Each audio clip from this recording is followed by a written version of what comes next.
Mister lady வியூஸ்க்கு வணக்கம். நான் doctor தீபார்லால், BHMS homeopathic physician. இன்னைக்கு நம்ம என்ன சாப்டர் பத்தி டிஸ்கஸ் பண்ண போறோம் அப்படின்னா, நிறைய லேடி சொல்றதுங்க, என்னவோ தெரியலைங்க, அடிச்சு போட்ட மாதிரியே இருக்கு. நாங்க என்னமோ சும்மா சின்னசா வீட்டு வேலை தாங்க செய்யறோம், என்னமோ பெருசா நாங்க வெட்டி முறிச்ச மாதிரி எங்க உடம்பு ரொம்ப கஷ்டப்படுதுங்க, எப்பயுமே டயர்டா இருக்க மாதிரி இருக்குங்க, ஏதோ மனசும் உடம்பு நல்ல ஃப்ரீயா இல்லாததுனால மனசும் சோர்வாவே இருக்கு, உடம்பு ரொம்ப அசதியா இருக்குங்க, ரொம்ப சோர்வா இருக்கு, ஏன்னே தெரியல இப்படி சொல்றது உண்டு. ஜென்ஸும் ஆஃபீஸ் போயிட்டு முடிச்சுட்டு வந்தாலேங்க பிள்ளைங்க விளையாட கூப்பிடுறாங்க, விளையாட முடியல. ஒய்ஃப் எங்கன்னா கடைக்கு போகலான்னு கூப்பிடுறாங்க, வர முடியல, என்னன்னு தெரியலங்க, ரொம்ப அசதியா இருக்கு அப்படின்னு நிறைய பேர் சொல்றது உண்டா. ஏன் குழந்தைங்க ஸ்கூலுக்கு போயிட்டு சொல்றது கூட நம்ம பார்த்திருக்கோம். குழந்தைங்க ஸ்கூல் போயிட்டு முடியலம்மா, எனக்கு ரொம்ப டயர்டா இருக்குமா அப்படின்னு பிள்ளைங்க கூட சொல்லுதுங்க. சோ ஏன்னா அதுங்க பாவம் அவ்வளவு பெரிய மூட்டையை தூக்கிட்டு போகுதுங்க. பியாண்ட் தட், அதுக்கும் மேல உடம்பு முடியல அப்படின்னு குழந்தைங்களும் சொல்றது உண்டு. ஸோ இப்ப இந்த மாதிரி நிறைய பேர் உடம்பு ரொம்ப சோர்வா இருக்கு, ரொம்ப அசதியா இருக்கு, டயர்டா இருக்கு அப்படின்னு சொல்றாங்க பாத்தீங்களா. இதுக்கு என்ன காரணமா இருக்கலாம் அப்படின்னா, ஃபர்ஸ்ட் அவங்க ஏஜை பொறுத்து அவங்களுக்கு சக்கரை இருக்கா அப்படின்னு செக் பண்ணணும். ரத்தத்துல சர்க்கரையினோட அளவு அதிகம் இருக்கும் போது, ஹைப்பர் கிளைசிமிக்கா இருந்தாலும் சரி, இல்ல டயபிட்டிஸ் மெலிட்டஸ் சக்கரை நோயாளிகளா இருந்தாலும் சரி, ஃபர்ஸ்ட் தெரியக்கூடிய அறிகுறி என்ன அப்படின்னா அதிகப்படியான சோர்வு தாங்க. சோ உங்களோட சேஃப்டிக்கு நீங்க என்ன பண்ணுங்க, இந்த சக்கரை பரிசோதனை பண்ணிக்கோங்க. நிறைய பேர் என்ன பண்றாங்க, சக்கரை பரிசோதனை பண்ணணும் அப்படின்னாலே காலையில போயிட்டு அன்னைக்கு ஃபாஸ்டிங், அதாவது வெறும் வயிறு சக்கரை சாப்பிட்டு 1.5 மணி நேரம் கழிச்சு சக்கரை பரிசோதனை பண்ணிக்கிறாங்க. ஆனா ஒண்ணு தெரிஞ்சுக்கோங்க, எப்பயுமே சக்கரை நோய் இல்லாதவங்க இப்பதான் புதுசா சக்கரை செக் பண்ணிக்கிறாங்க. அப்படின்னா ஃபாஸ்டிங், போஸ்ட் பிராண்டியல், ரேண்டம், அதாவது எப்பனாலும் எடுக்கிற செக்அப், இதை பார்த்து நம்மளால சுகர் இருக்கா இல்லையா அப்படின்னு கண்டுபிடிக்க முடியாதுங்க. அப்ப புதுசா சுகர் இருக்கா அப்படின்னு செக் பண்ணணும் அப்படின்னா ஓரல் குளுக்கோஸ் டாலரன்ஸ் டெஸ்ட் அப்படின்னு ஒண்ணு இருக்குங்க. அது லேபுக்கு போகணும், அப்பப்ப தண்ணி, அதாவது குளுக்கோஸ் வாட்டர் குடிப்பாங்க, எடுக்கணும், இது கொஞ்சம் கஷ்டம். இன்னொரு செக்அப் ஒண்ணு இருக்குங்க, அது என்ன சொல்லுவாங்க அப்படின்னு கேட்டீங்கன்னா HbA1c அப்படின்னு சொல்லுவாங்க. அந்த HbA1cனா என்னன்னாங்க, இன்னையில இருந்து 3 மாசம் பின்னாடி வரைக்கும் ரத்தத்துல சர்க்கரையினோட அளவு எவ்வளவு இருக்கு அப்படின்னு கண்டுபிடிக்கிற ஒரு செக்அப் தாங்க. ஓகேங்களா. சோ அந்த செக்அப் பாத்தீங்களா, நம்மளோட ரத்தத்துல சர்க்கரை இருக்கா இல்லையா அப்படின்றது தெரிஞ்சிடும். அது பார்த்துட்டீங்க, சுகர் இல்ல, ஓகே. அப்ப வேற என்னவா இருக்கலாம், ரத்தம் கம்மியா இருக்கலாம், அதாவது அயன் டெஃபிஷியன்சி அனீமியா அப்படின்னு சொல்லுவாங்க. அப்படின்னா என்னன்னா, இரும்பு சத்து குறைபாடுனால ரத்தம் கம்மி, அந்த செக்அப் ஒண்ணு பாத்துருங்க.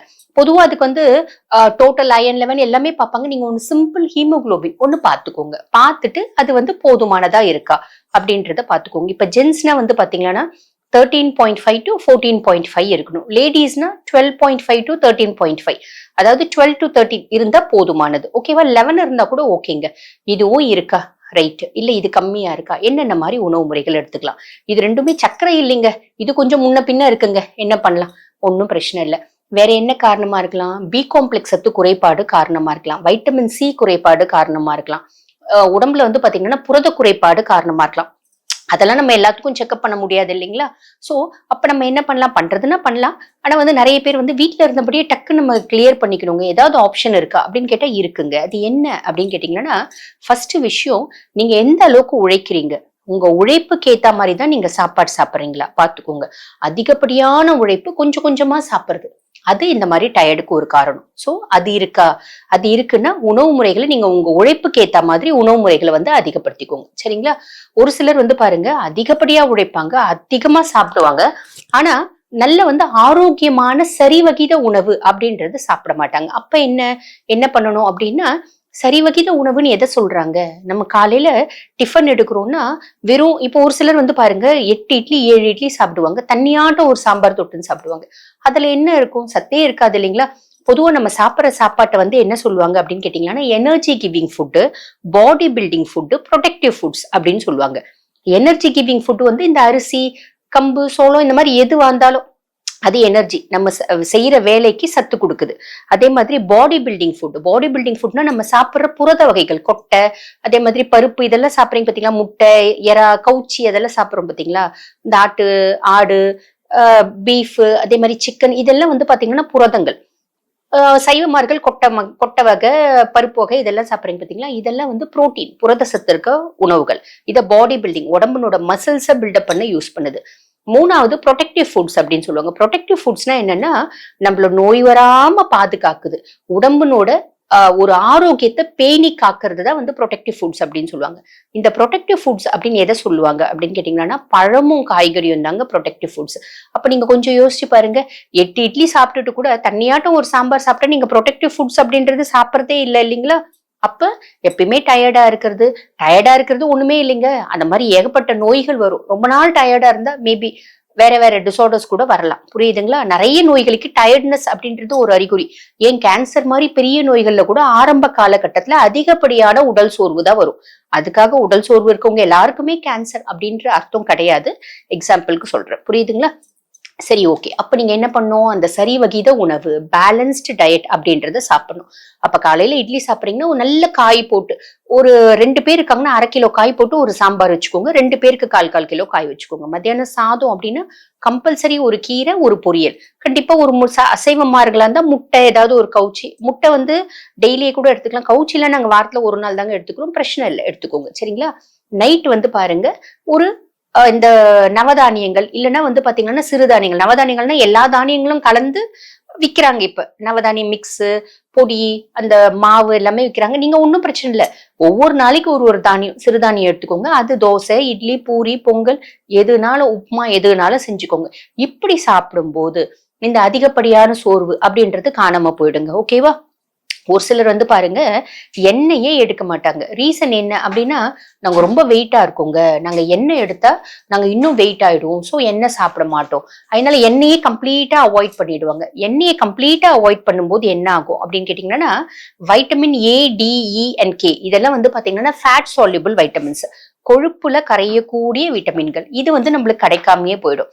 ஸோ இந்த மாதிரி நீங்க எடுக்கிறீங்களா, அதை மாத்திக்கோங்க. ஆல்ரெடி நான் சொன்ன மாதிரி அயர்ன் டெஃபிஷியன்சி, அனிமியா, இரும்பு சத்து பற்றாக்குறை. இந்த இரும்பு சத்து பற்றாக்குறையினால உடல் சோர்வு அப்படின்னா என்ன பண்ணலாம் அப்படின்னு கேட்டீங்கன்னா, இந்த அசைவமார்களுக்கு ரொம்பவே ஈஸிங்க. ஏறக்குறைய ஒரு ஆட்டினோட ஈரல் வாரத்துல 3 நாள் எடுக்கலாம். சரிங்களா? ஆட்டினோட ஈரல் சமைக்கும் போது கொஞ்சமா எலுமிச்சம்பழம் அதுல பிழிஞ்சு விட்டுடணும். விட்டமின் சி இருந்தா இந்த இரும்பு வந்து நம்ம லிவர்ல நல்லா வந்து அப்சார்ப்ஷன் ஜாஸ்தி இருக்கும். நம்ம லிவர்ல ஸ்டோர் ஆயிடும். அப்ப அந்த மாதிரி அசைவமார்களுக்கு வாரத்துல 2 நாள் 3 நாள் நம்ம அசைவம் எடுக்கும் போதே நம்மளுக்கு இரும்பு சத்து கிடைச்சிடுங்க. சைவமார்களுக்கு இரும்பு சத்து கிடைக்க என்ன பண்ண முடியும்? ஒரு நாளைக்கு 15 மில்லிகிராம் ஆஃப் அயன் தேவைப்படுது. அப்ப அந்த 15 மில்லிகிராம் ஆஃப் அயன் எதுல இருந்து எடுக்கலாம்? கீரைங்க. ஒரு நாளைக்கு ஒரு கட்டு கீரை பொரியல் ஈஸியா நம்மளுக்கு கிடைச்சிடும். அந்த 15 மில்லிகிராம் ஆஃப் அயன். இல்ல முளைக்கட்டின பயிர் வகைகள், இப்ப பச்சை பயிருக்கு முளை கட்டினா ஒரு 300 கிராம்ல கிடைச்சிடும். சரிங்களா? சோ இந்த மாதிரி. அது இல்லாம வந்து பாத்தீங்கன்னா கொஞ்சம் இந்த பேரிச்சம்பழத்திலேயே நம்ம இரும்பு எடுக்கணும், இரும்பு சத்து எடுக்கணும்னா 1.5 கிலோ பேரிச்சம்பழம் சாப்பிடணுங்க. சோ எல்லாமே கொஞ்சம் கொஞ்சம் எடுத்துக்கலாம். கீரை ரிச் சோர்ஸ்ங்க, முளைக்கட்டின பயிருங்க ரிச் சோர்ஸ். இதை எடுத்து நம்ம இரும்பு சத்து பற்றாக்குறையை சரி பண்ணிக்கலாம். ஓகேங்களா? சோ அது மட்டும் இல்லாம தண்ணி காலையில இருந்து நைட்டுக்குள்ள ஒரு நாளைக்கு 3 லிட்டர் தண்ணி குடிக்கணும். சோ இரும்பு சத்து பற்றாக்குறையினால நம்மளுக்கு சோர்வு அப்படின்னா இதை எடுத்துக்கணும். நல்ல தூக்கம் இல்லைனாலும் உடல் சோர்வு வருங்க. அப்ப நம்ம சரியா தூங்க மாட்டேங்கிறோமா, நல்லா தூங்குங்க, உடல் சோர்வு செட்டில் ஆயிடும். சிலருக்கு உடம்புல பிரச்சனை இருக்காதுங்க, இது எல்லாமே பெர்ஃபெக்டா இருக்கும்.